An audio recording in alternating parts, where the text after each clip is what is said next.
जब भी गुरु और एक आदर्श शिष्य की बात आती है तो हमेशा ही एकलव्य को याद किया जाता है। एकलव्य महाभारत के महान चरित्रों में से एक है।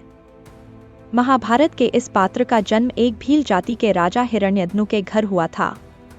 एकलव्य की मां का नाम रानी सुलेखा था।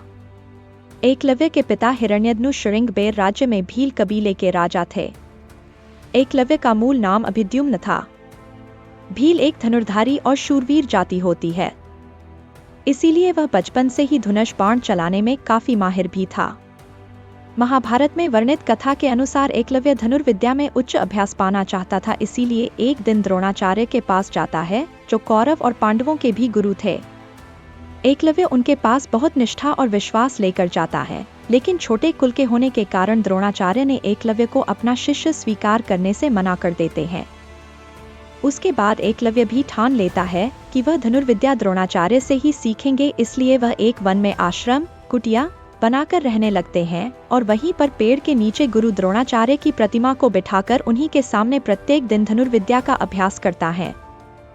इसी दौरान एक दिन द्रोणाचार्य अपने शिष्यों और एक कुत्ते के साथ उसी वन में आखेट के लिए जाते हैं। बीच रास्ते में ही कुत्ता वन में भटक जाता है और भटकते भटकते जाकर वह एकलव्य के आश्रम तक पहुंच जाता है।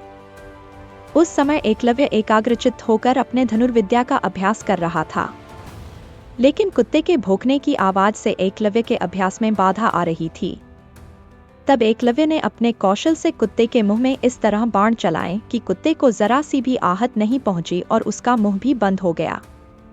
उसके बाद कुत्ता भी असहाय होकर वापस द्रोणाचार्य के पास चला गया। वहां पर द्रोणाचार्य और पांडव कुत्ते के इस हालत को देखकर आश्चर्यचकित रह गए। उन्हें जानने की तीव्र इच्छा जागी कि आखिर किस धनुर्धर ने इतने कुशल तरीके से कुत्ते के मुंह में इस तरह बाण चलाए हैं। उस धनुर्धर को खोजते खोजते वे एकलव्य के पास पहुंच गए। एकलव्य को एक निष्ठा से धनुर्विद्या का अभ्यास करते देख द्रोणाचार्य को उनके गुरु के बारे में जानने की इच्छा हुई। एकलव्य द्रोणाचार्य की प्रतिमा की ओर इशारा करते हुए कहा कि वही उसके गुरु हैं। द्रोणाचार्य को उस समय की याद आ जाती है जब उन्होंने एकलव्य को अपना शिष्य स्वीकार करने से मना किया था। एकलव्य की एक निष्ठा और कुशाग्र धनुर्विद्या का कौशल देख द्रोणाचार्य को आशंका हुआ कि कहीं वह सर्वश्रेष्ठ धनुर्धर ना बन जाए, क्योंकि यदि ऐसा हुआ तो द्रोणाचार्य ने अर्जुन को महान धनुर्धर बनाने का जो वचन लिया था वह झूठ साबित हो जाएगा। इसलिए वे गुरु दक्षिणा की मांग करते हैं।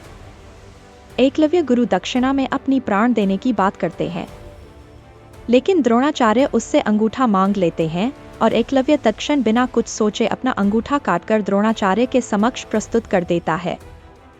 इसके बाद एकलव्य अपने राज्य श्रृंगबेर गया।